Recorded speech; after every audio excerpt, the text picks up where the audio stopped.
This is Adobe Illustrator CC, but it will work well for other versions of Adobe Illustrator. In order to create a new document, we can go up to File menu and go to New. The New Document window will allow us to create a letter size page. You can choose the orientation, portrait, or horizontal. And if it comes up in points and picas, you can change it to inches. You can change the color mode to RGB to receive the full gamut of color instead of the CMYK, which you can change later at the printing time.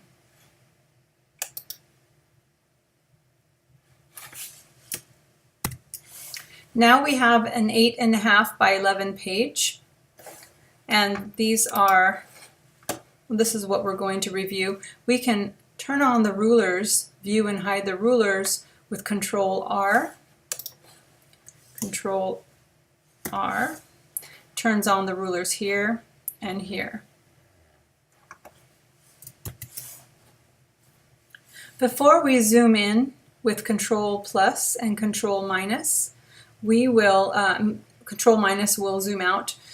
We will draw a few shapes here using our rectangle tool, ellipse tool, and star tool. You can use any of these tools to create a shape. The rectangle tool will allow you to create rectangles. The ellipse tool will allow us to create an oval, or if we hold down the Shift key, it will constrain the enlargement or reduction to be constrain the height and the width, so it'll be a perfect circle.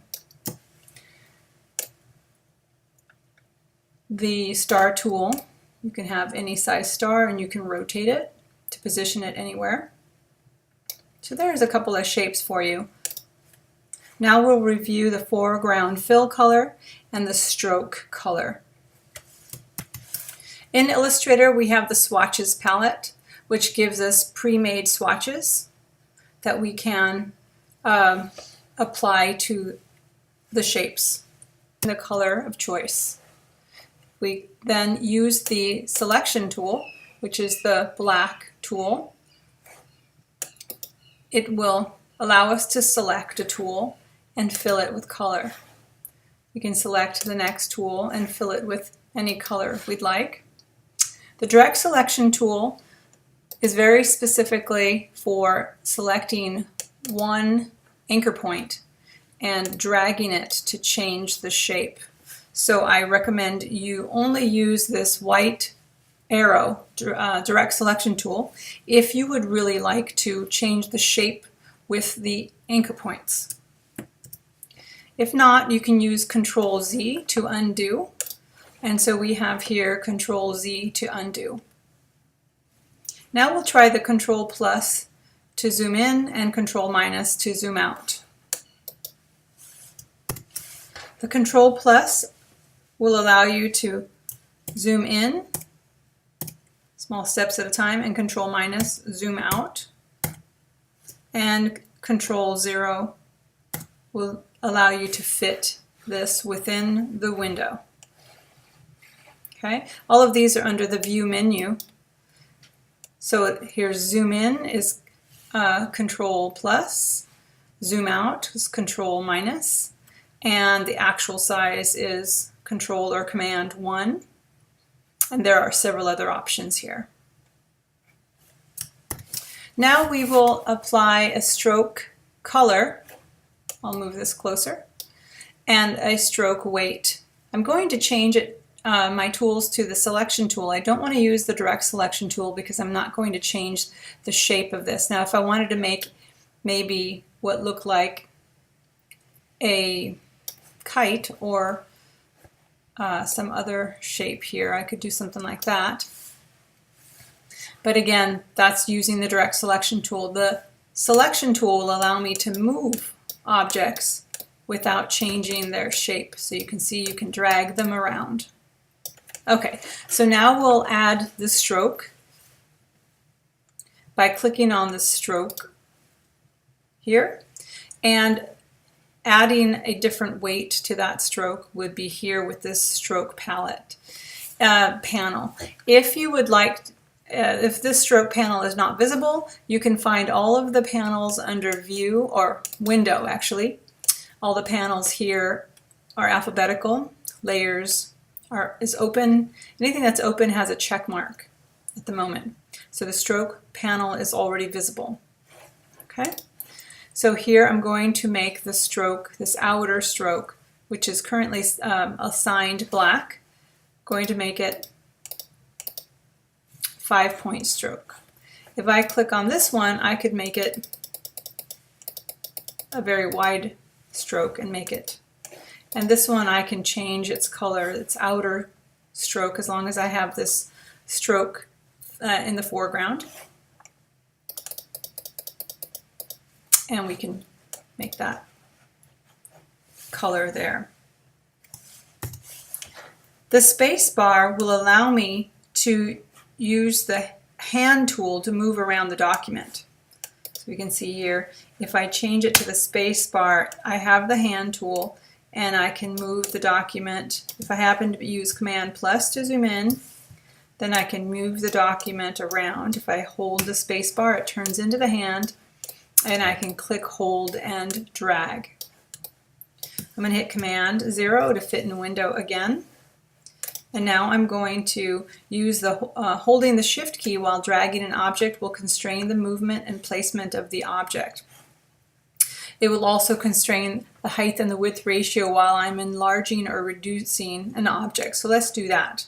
If I want to enlarge or reduce this object, if I hold the Shift key and I'm going to click, hold, and drag the corner handle in toward the object, will reduce the size of the object, and it will constrain the height and the width ratio. If I do that again, I can hold the Shift key and I can click, hold, and drag the object again out at a diagonal from the corner handle. So that will allow me to enlarge or reduce and constrain the height and width ratio. Now I'm going to hold the Option key while dragging an object, and it will duplicate it. If I hold the Option key, I can click, hold, and drag. You see how my arrow turns into a double-headed arrow. If I hold the Object key, I'm going to click, hold, and drag. And then I can also hit Ctrl D, and I get the duplicate of the, that action. But I have to have just completed the action. Again here, if I hit Option, drag, Option, click, hold, and drag on the object, and then I haven't deselected this. I will just hit Command or Control D, and I get duplicates. Okay, same thing here. If I click on this object and I hold down the Option key and I drag. Again, if I hold down the Shift key, it will constrain that center space so it's aligned through its center point. And now I'm going to hit Command or Control D, and I get duplicates. Now, I'm going to marquee, which is an action of selecting more than one object just with my selection tool. By clicking, holding, and dragging, I'm marqueing everything underneath the tool, and I have all of these selected. I'm going to Option drag all of them down, and then I can hit the Command D or Control D, and I get multiples of those objects. I can either select all of the objects on the page, or I can use the marqueing option by clicking, holding, and dragging my arrow, click, hold, and drag across the top of everything. It'll select everything, and I can delete.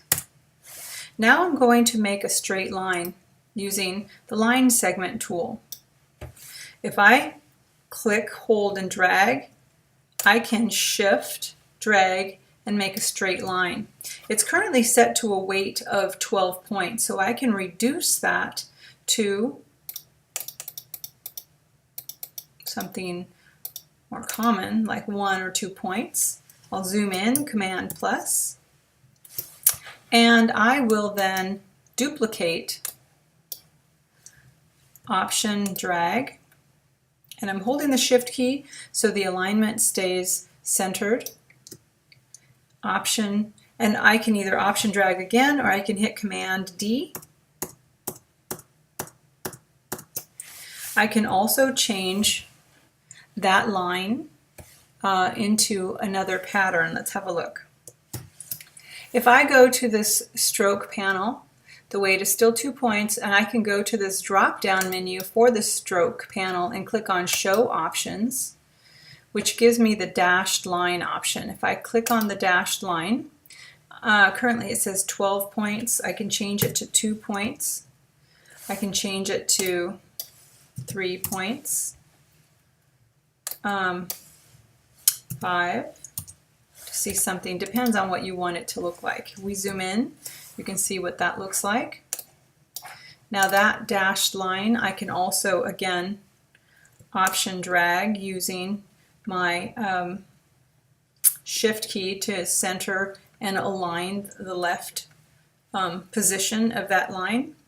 And I can also see where this lines up at the ruler. So I can Command D or Ctrl D and duplicate those lines.